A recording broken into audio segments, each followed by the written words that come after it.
This meeting is being recorded. Oh, you gotta mute yourself for a second when we're not talking. It's all good. There we go. I will mute you. Hello, everybody. Thank you very much for joining us for our V.A.C. Roundtable number 42. We are joined today by Perry Parks, who is a Vietnam veteran and also a gentleman who we have a great deal of respect for. He is out of the South, as we know, out of the Carolinas, and we would like to thank him for joining us tonight.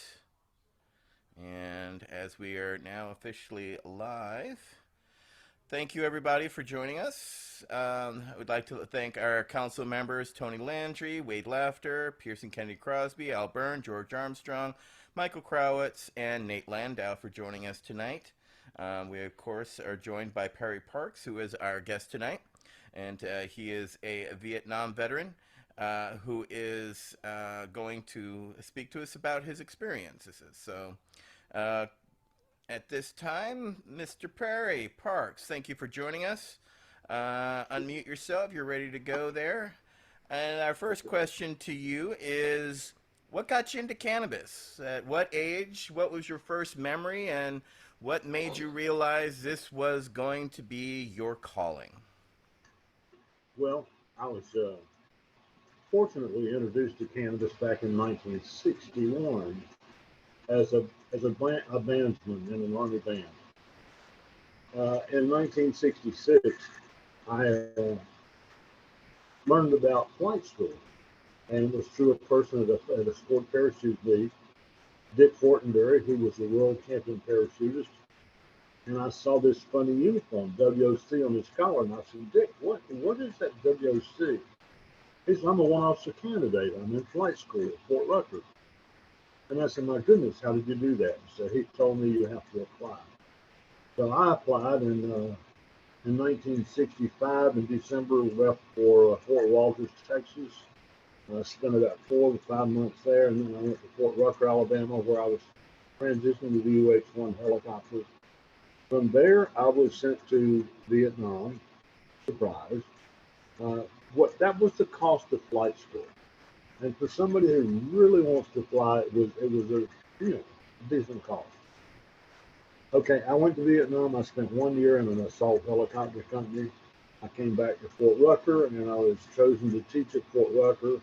I taught there for a year or two, and then I went back to Vietnam as a helicopter and a Cobra instructor. And I went to the stand board, had my own helicopters. I actually had some stories that are just almost incredible because I had a first cousin that I grew up with. He had been drafted, so he was about 5 miles from me in Vietnam. When I came home uh, and was basically uh, stir crazy, I drifted around for about 5 years.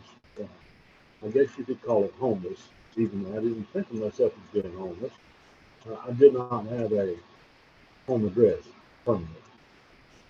Then I got back into flying with the Bell Helicopter Company in Iran. And so I went and taught Iranian military students for about a year. And then I came back to the States. I've always been involved in the church, even though I took a long period away from it. But I'm going to church every week. And when I finally turned 60 and was no longer going to be in the National Guard and was no longer being drug tested, someone told me that cannabis would provide some of the relief that I was getting through pills. And I thought, well, that's worth a try. I was shocked at how well it worked.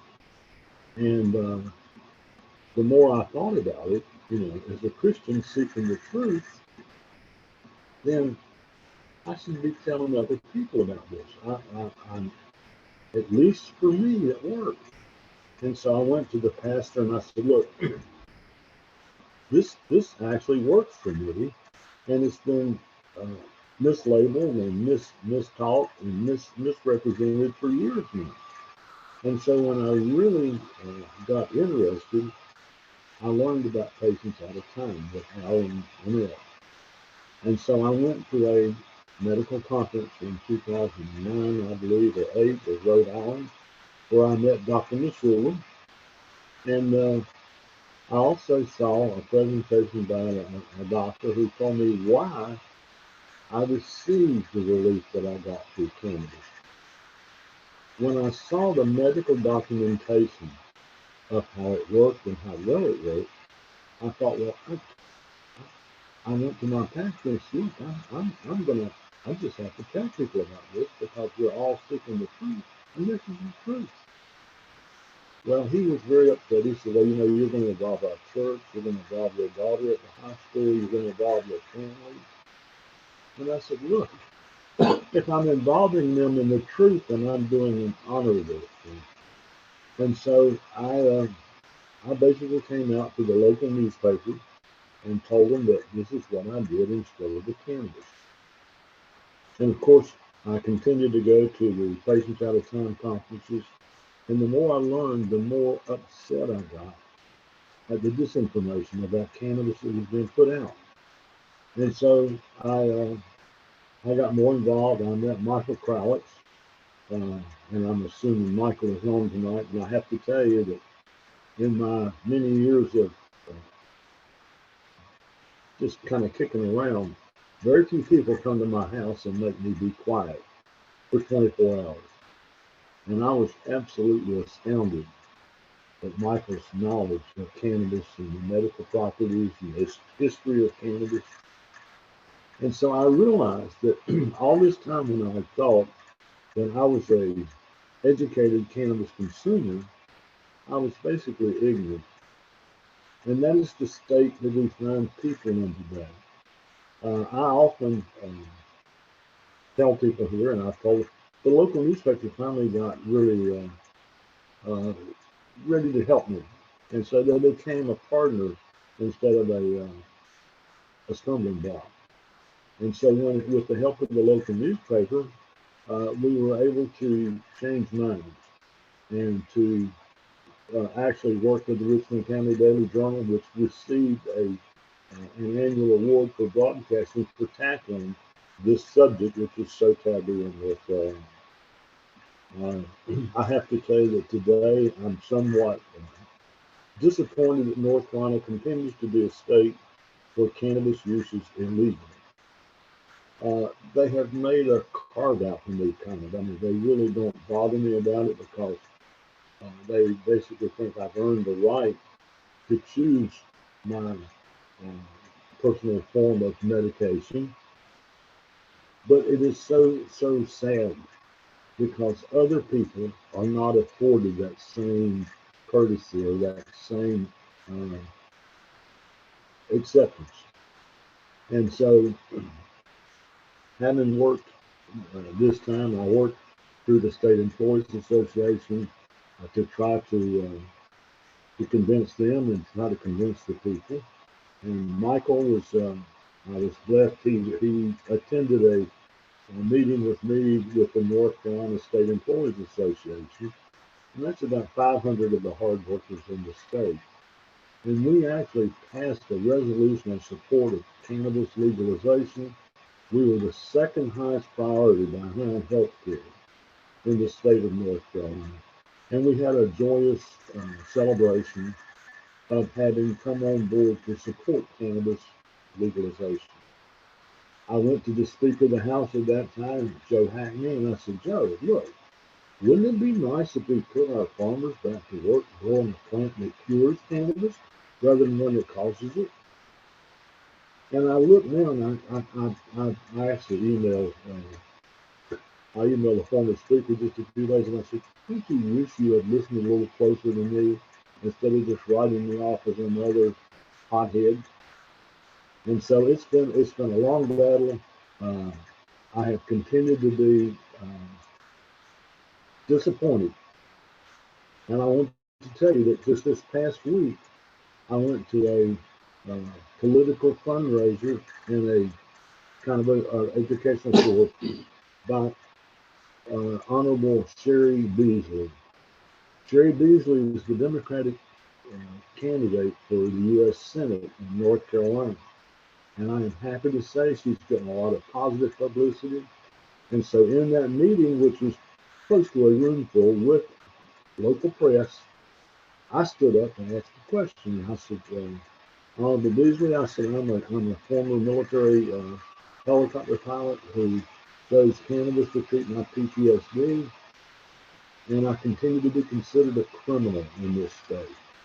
And I was so impressed with her because not only did people in the audience come back in support of me, but she said, look, I support the legalization of cannabis. I mean the legalization, not only for medical cannabis, but for recreational use also. This is the first person candidate for the U.S. Senate in North Carolina who has openly supported the use of cannabis for, for everybody. And so I am throwing my full support behind her. I hope we, as a veterans organization, may even find some way to encourage her. She's getting positive press, and the newspaper reported her response to my cannabis question. And so I am excited in North Carolina for the first time. And I've been doing this for what, Michael, 12, 15 years, 20 years. Anyway, that's where we're at. That's how I got involved, and it's the right thing. That's why I do it. Right on, Perry. I was wondering if maybe you could turn up your sound a little bit. You're just a little low, so if you can turn up your volume just a little bit for your microphone, that would be helpful. Michael Crowitz has a follow-up on that initial right there. So, Councilmember Crowitz, you're recognized. Thank you, Etienne. It's great to see you, Perry. It really is, and thanks for thinking of me. Yeah, of course I'm here. I wouldn't miss it for the world. But I got a couple quick follow-ups.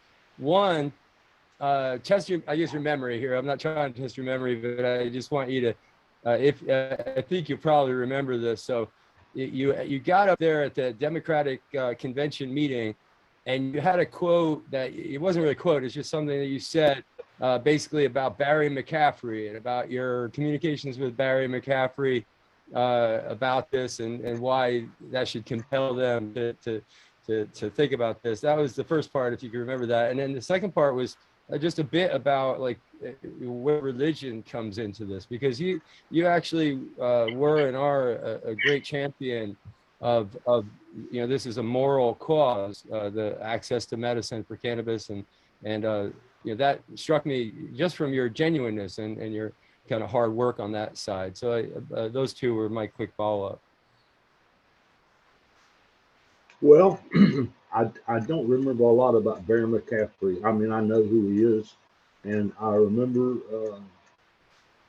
his stance on cannabis, but I don't remember the particular event. But that's not surprising to me, Michael. The second part of your question had to do with. I'm sorry. I am fully medicated. Well, here, let me. I'll refresh your memory on the second one. While I didn't want to say it myself because I was afraid to misquote it.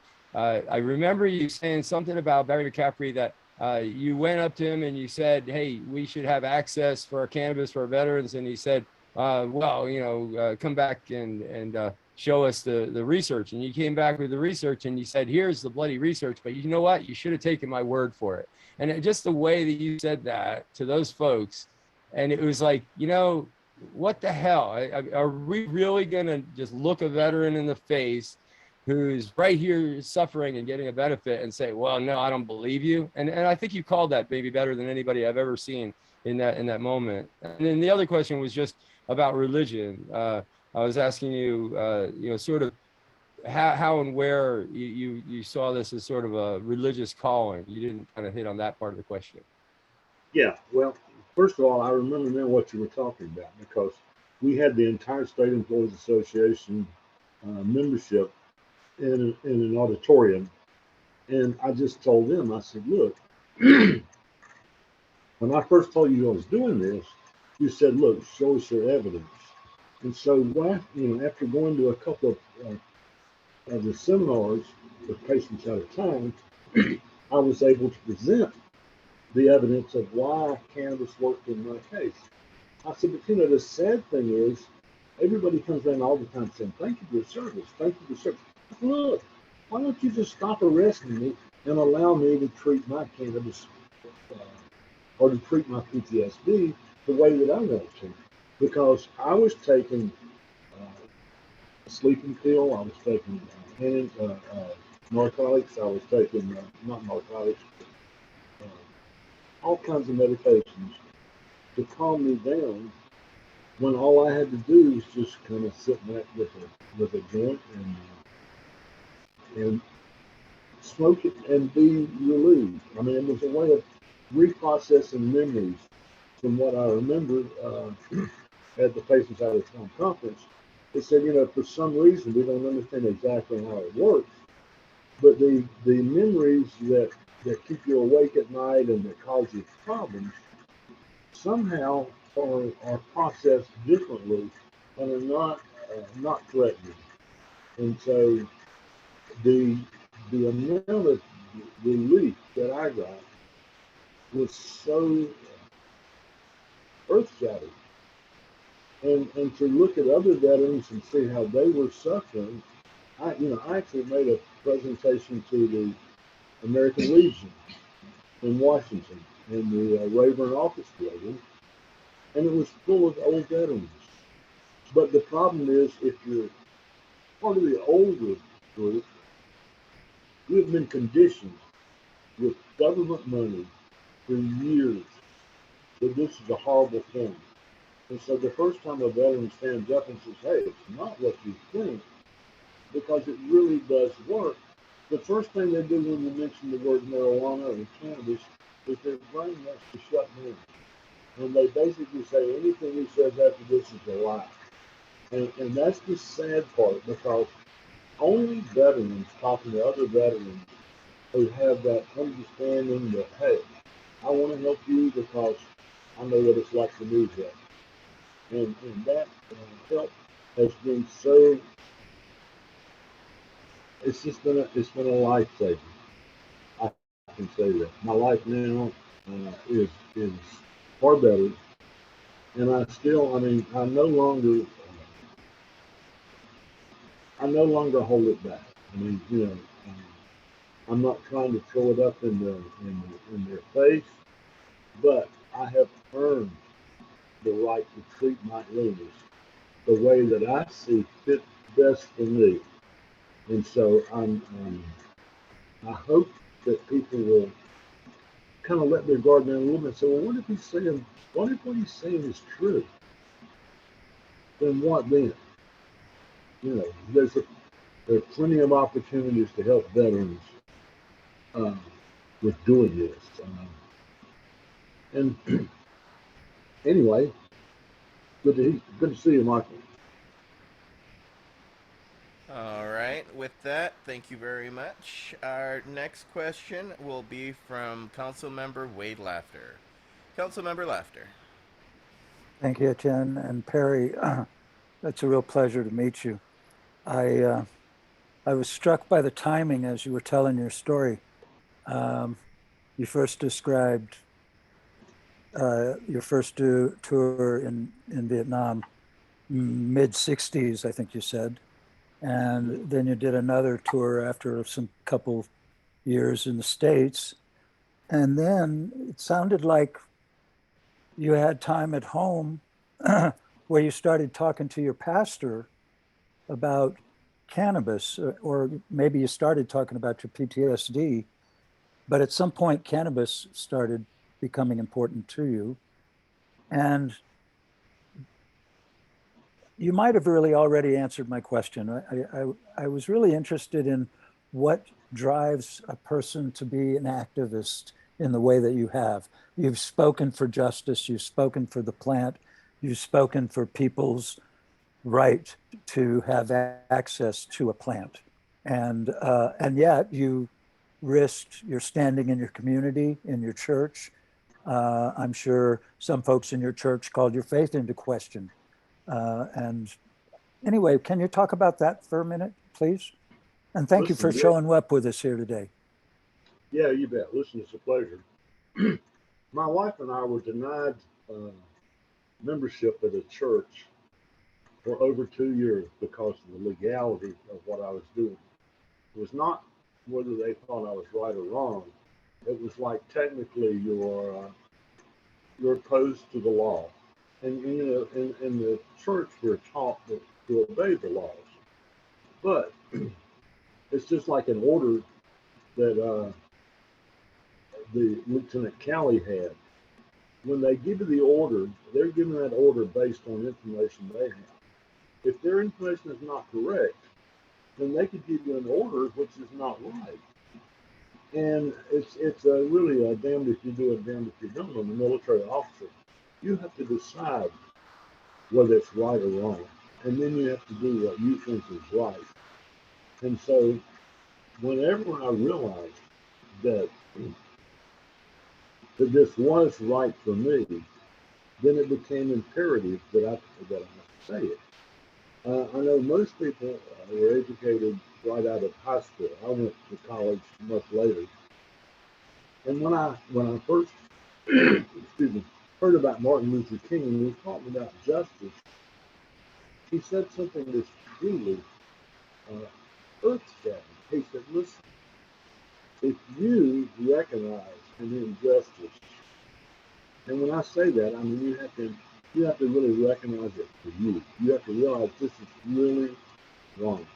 When you recognize that injustice, if you don't do something to try and correct or to make it better, then you, if you'll pardon me, you lose some of your authority for being a human, for having a brain, because allowing injustice to exist anywhere is a threat to justice everywhere. And of course, today, I think most people can see that based on the current legal situations that the former president is stepping in. And it's not about politics. It's about a person's health, their mental health, their physical health, and the combination of both of those, and the fact that it can provide you with help to fight today's maladies. And there are enough of them for everybody. Anyway. All right. With our next question will be Pearson Kennedy Crosby. Councilmember Crosby. In Alaska. Hey, first off, welcome back. I know a lot of y'all didn't get that, and hopefully I'm not the first one to say it to you. And myself and the council absolutely appreciate your time. So I'm an Iraq combat veteran, and I know we served in 2 different wars, but I'm sure there's a lot of things that could be seen as hell on earth, and that we've both had to experience similar, or not similarly, but different types of that type of tragedy. My question is, when did you feel that you realized the potential of the transformation that occurred, the transformation that occurred when it came to your health with medical cannabis, or cannabis in general, that helped you heal from your war experiences? Well, I went, I believe in about 1995, I went to a war protest in Fayetteville. And one of the protesters for I'm not patients out of time, was the activist organization against war. And so when I stopped by their bus and it said Veterans for Peace, VFP, I thought, well, you know, this is really strange, because in my 30 months in Vietnam, I remember I remember flying one time over the jungle, and a guy's down here with a rifle shooting at me in the helicopter. And I'm looking at from purely the war perspective. He's not firing at me because he has something against me. He's firing at me because somebody somewhere told him to come down here and kill me. And by the same token, I don't really want to see something bad happen to him. But you see, there's a thing in war when you see your friend killed or shot or injured, it becomes kind of a reaction to that. It's I don't know what you call it, but it's revenge. And so that revenge, if you're not careful, can take over your whole personality and kind of warp you for a while. And so when I came to that thing that I saw a poster that said, "What if they gave a war and nobody came?" And I thought, well, that's really odd, but guess what? Sometimes that happens. And so whenever I mean, it's not happened yet, but if they did do it and everybody refused to fight, how do you conduct a war? So anyway, at that meeting, there were a couple of people with cameras from the Out of League Productions, and said, we're working on what we call the Veterans Film Project, and we were listening to you speak, and we wanted to see if you would like to be part of it. Well, I did not know anything about what they were talking about. This is basically with Veterans for Peace. And so they came to Rockingham and actually filmed me and questioned me and did a documentary. And then later on, I took them to Wallace, North Carolina, Rose Hill, and the boss was generous enough to let me use the helicopter. So we flew around eastern North Carolina for a bit in a civilian helicopter. Well, that movie became, when they finally titled it, The Good Soldier. And so we started doing film festivals around the country and presenting the film and then answering questions afterwards. And then after the film had been out for a while, we went to Long Island and met some famous people and Sharon Stone and people like that. And then it played on, Bill Moyers bought the rights to the film itself. And he disassembled the film and put it back together. And the sad thing is he left one soldier out. There were 5 soldiers from World War II, from Vietnam, and from the Gulf War. And so they asked what happened before we went in service, while we were in service, and then after we got out. And so that was basically the story. But we actually went to New York with Bill Moyers and his wife, Judy. And the film was nominated in the historical format programming. And it actually won the Emmy Award for long form historical programming. And that was quite an honor to be with Michael and Lexi Lovell and to meet a lot of people that I have a lot of respect for. But in the process of doing all this, I met so many really incredible people, Al and Jim and Michael, and you begin to see that this battle, which has been going for 20 or 30 years now, it's coming to a close in not the best of ways. And when I say that, I mean a lot of the people who poured their life and heart and soul into making this medication available to everybody are being sidelined by the big money, the tobacco companies and other people. And of course, that's a different story.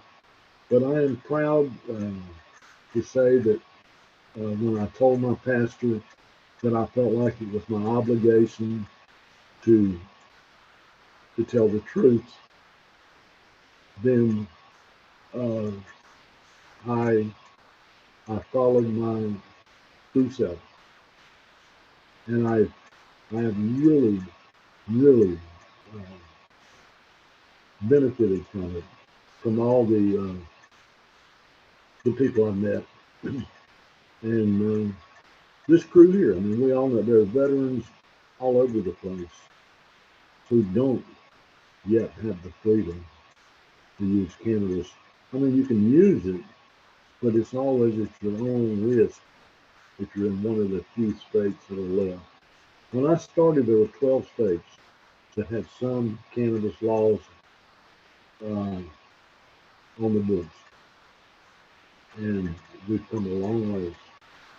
And I think a lot of that is due to people like Michael and Emil and Al and all the rest of you. I mean, so many of you I don't even know anymore. But it's been a pleasure for me. Thank you, Perry. Pearson, you had a follow-up? Yes, and thank you. More of a comment and a well wishes, I guess. So last question, you referred to the excuse me, uh, something that reminded me of Thomas Jefferson, where he said, "If a law is unjust, it is not only your duty or right, or it is not only your right, but your duty to disobey it, or if it's tyrannical." And I just wanted to end it with thank you for being here and God bless. Well, I really appreciate it. And look, I know you guys focused on me tonight, but there's no one on this screen. Excuse me. No one on the screen I see that has not had a major part in coming to where we are today. And we still have a ways to go. Um, one of the things that Bruce Barcott, who did the Time magazine article, one of the things he said was enough with the stigma, enough with the putting people down, because it's out of ignorance. And so whenever I read in the back of the magazine that I had some part in changing his attitude towards medical cannabis, that was reward enough for everything. And Michael, I mean, of course, I know everybody here uh, knows what he's done and the years he's put in. When I first got, Michael first came to my house, he said, "I've been doing this about 12 years." I thought, well, that is a lifetime. And now I see that time goes by. I mean, anyway, it's been a real pleasure here to speak with everybody and to reminisce and whatever else we do. And one of the most one of the nicest pictures, I think, besides when Obama came over and shook my hand, one of the things I enjoyed the most was the Washington Post photograph of us veterans throwing our pill bottles in a pile. And so whenever we did that, somebody from the Washington Post got a picture of me leaning over, and they captioned it, "Perry Parks throws one of his pill bottles." What they didn't really know, and what I told the local paper later on, and they uh, straightened it out, was I have a little small cylinder with a couple of joints in it, which is my daily medication. And I accidentally threw it on that pile, and so I was actually retrieving my medication rather than throwing it away. And that photograph's been shown several times. So. Well, sometimes it's just about being in the right place at the right time. Yeah. Well, I'm going to bring up Councilmember Michael Crowitz for our next question.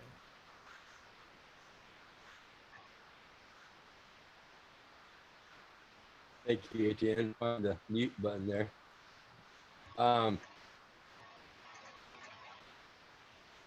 my hero. What number question am I doing, Etienne? I thought you said 4. I just sent it to you. It's right there, Okay. number 4. Yeah, you did say 4. Okay. All righty. So comment on that. Yeah, well, we kind of already talked about the documentary. Let me change this question a little bit and ask you, to reminisce for a second about something that I found extraordinary. Another aspect of interest around the country and even around the world for Perry's cannabis, mission has been around, being a person who's considered a mature adult instead of, the caricature of a young person at a rally smoking a joint, or a teenager, preferably for the media. In the old days, they hunt down the youngest person they could find. And here was someone who's, grandfather age. And you fill in the details for us if you could, but there was a moment where he was asked by a writer to use his cannabis the way that he normally would use his cannabis. So he broke out a bong and ripped a big bong hit. And I guess they really didn't expect that. They kind of tickled them. They took good pictures of it. And that bong hit, I've termed the bong hit heard around the world. I don't know how many reprints of it there were, but it was certainly what you would call viral in today's lingo. And it definitely was covered by media all over the world. But yeah, anything you want to say about the detail of the bong hit heard around the world? That was a very interesting event, because what happened was Miami Herald was doing a story about senior people, old adults that are 60 and 70 using cannabis. And so the Miami Herald called me and said, "Look, would you be willing to participate in this article?" I said, "Well, certainly." And so they started asking me, and I told them I did a bong every now and then. They said, "Oh, my goodness." The Associated Press comment said, "Would you be willing to actually let us film you taking a bong?"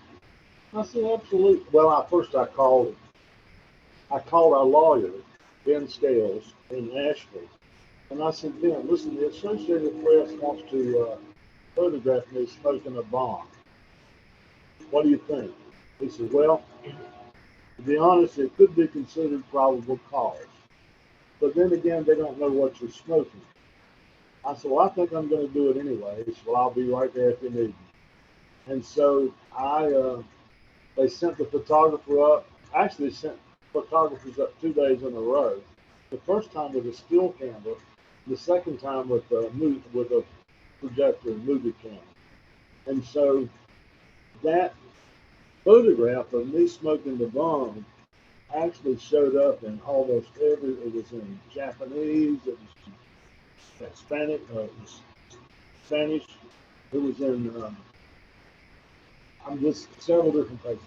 Some people said for the one night, it was in over 100 newspapers worldwide. And so I always called it the bong hit heard around the world, because so many people. It was funny to see the photograph and see all the different languages talking about these old people smoking pot. And they call me old then. I was 60. Man, that was nothing. But it was a lot of fun, and brought back a lot of memories. It didn't take a lot to excite people, unless you're willing to go to a state where it's illegal and let them photograph it. And of course, later on, Channel 5 actually did a story, and we actually did it live on TV, where I took my bong out and took a hit, and we talked about it. And they also had a story on the young girl who was using cannabis for her point blank. for her disorder, whatever it was. But she was basically paralyzed. And, it was quite a help to her, and it made a big splash at the time. It was one of the earlier stories that really started the ball rolling in Canada. Thank you again, Perry. Next up, we kind of covered this question a little bit, but I think Tony's going to emboss on this one a little bit. Councilmember Landry, and then we've got a follow-up from Councilmember Byrne. First of all, it's an honor to meet you, Perry. And I pulled up an article on you from yourdailyjournal.com. It's showing that you've been, and now I'm picking up now that I know the story, I can see the little medication tube there that you have in your hand. That's interesting. Yeah, we have Family Forum in Louisiana that's very opposition to cannabis reform, drug policy reform, and it's a religious-based group. And I know you talked about, your faith, and I was wondering, how does your faith work influence your advocacy? Does that help your advocacy out because of your faith, your position in faith, or you missed that? In most cases, if you're talking about funding, one of the sources of my wife and I's discovery was how much does this pay? It didn't really pay a lot, but I have been fortunate enough to travel around the country speaking for the veterans and for the cannabis use. And so many people you meet, like you can't talk about cannabis. And so harm reduction became the new buzzword for talking about cannabis. Because everybody was working to reduce the harm from the use of cannabis and other drugs. And I met so many people who have been crippled or stunned when they actually came out and told the truth about their cannabis use. And so I have been fortunate that I have not suffered any bad results. I have been fortunate that people have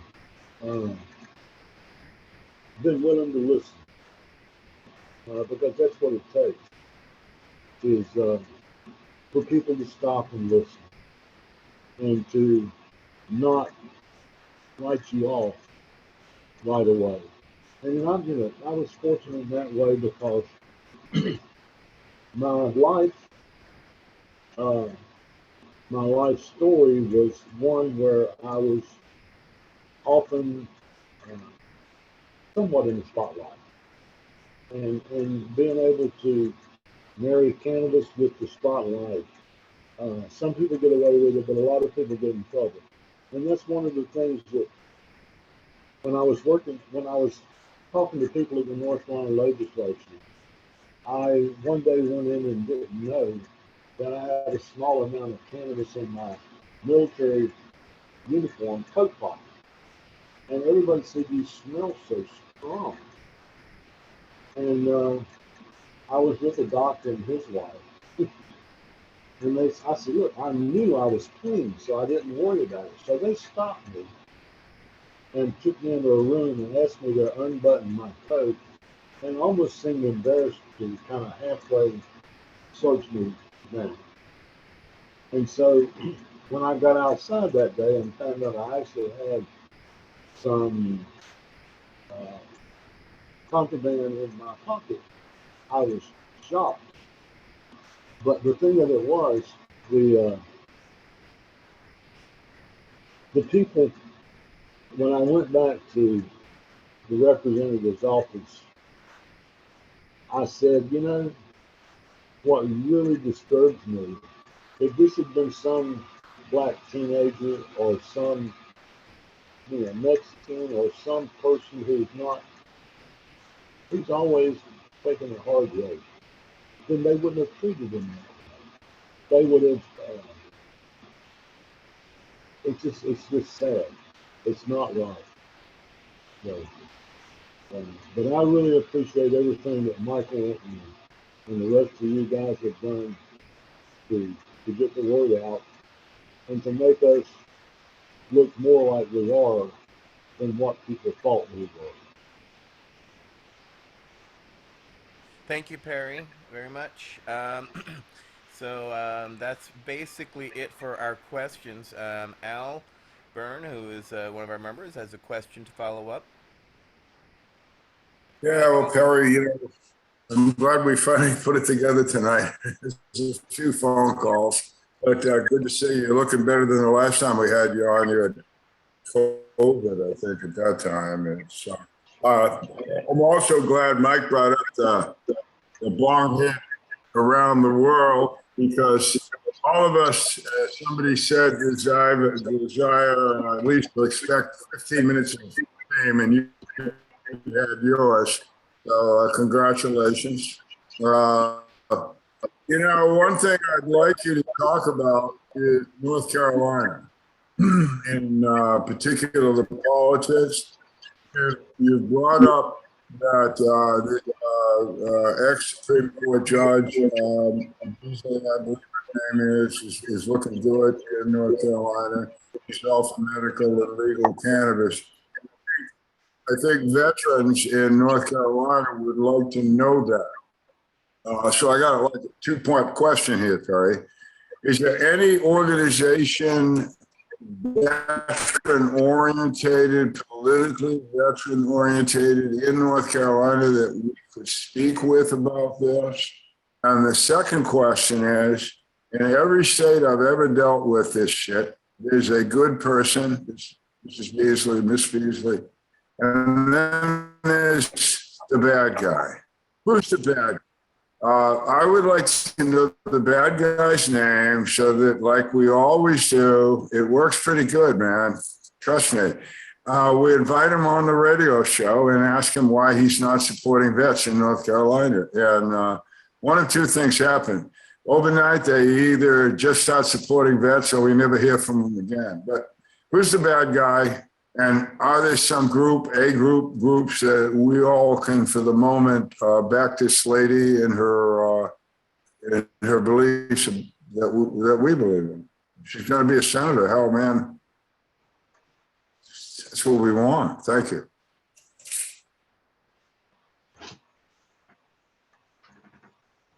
Al, what was the first question?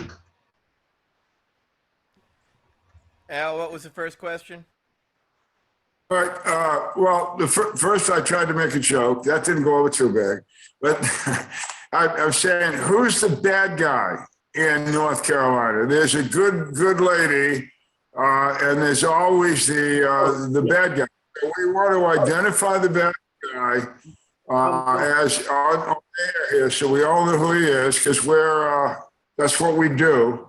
And then the second question is there a North Carolina veteran group that we could get interested in this particular election? Well, we have two senators in North Carolina, Burr and Tillis. Tillis was a former Speaker of the House. I've been with him at town hall meetings. He has been kind enough to let me use the mic.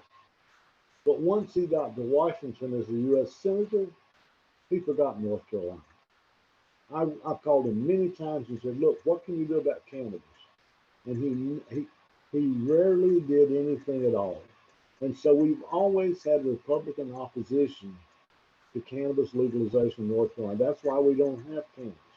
We had 14 Democratic sponsors for 2 or 3 of the cannabis bills in North Carolina.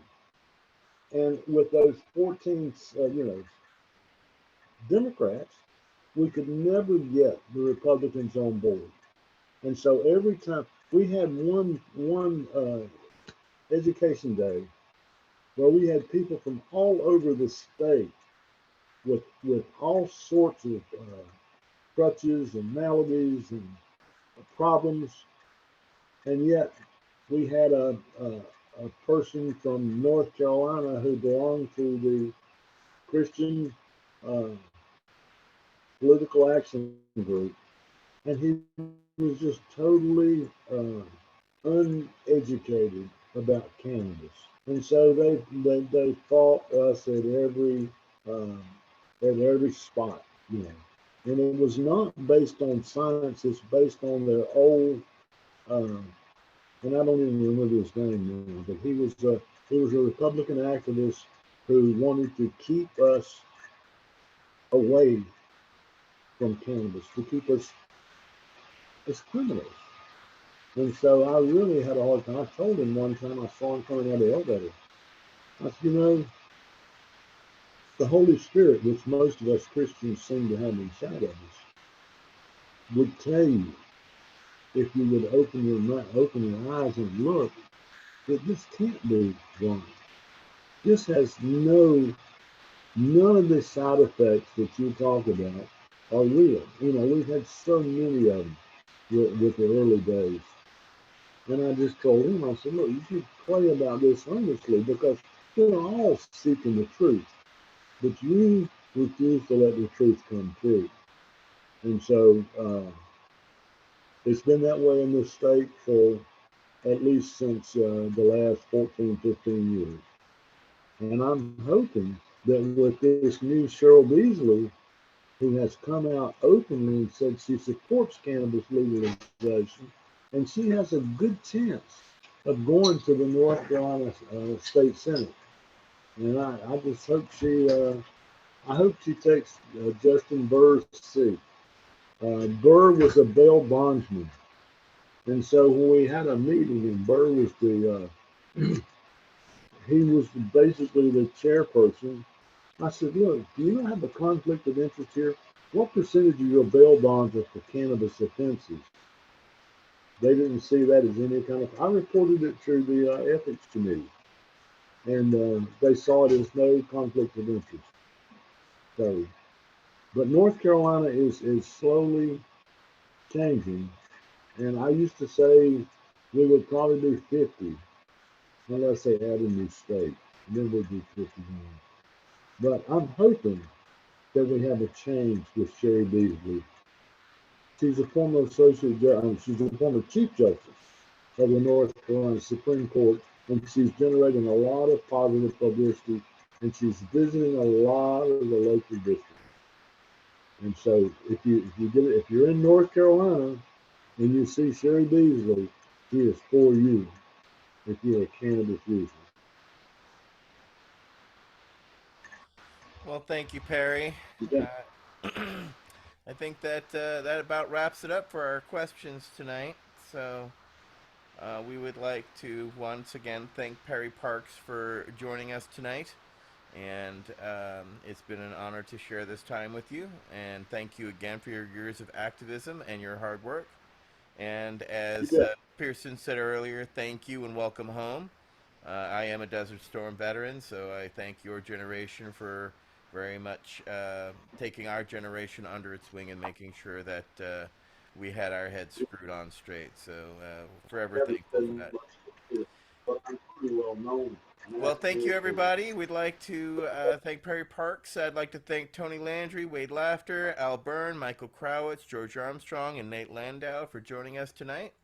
This has been V.A.C. Roundtable number 42, Mr. Perry Parks. Thank you very much, everybody. Have a great night.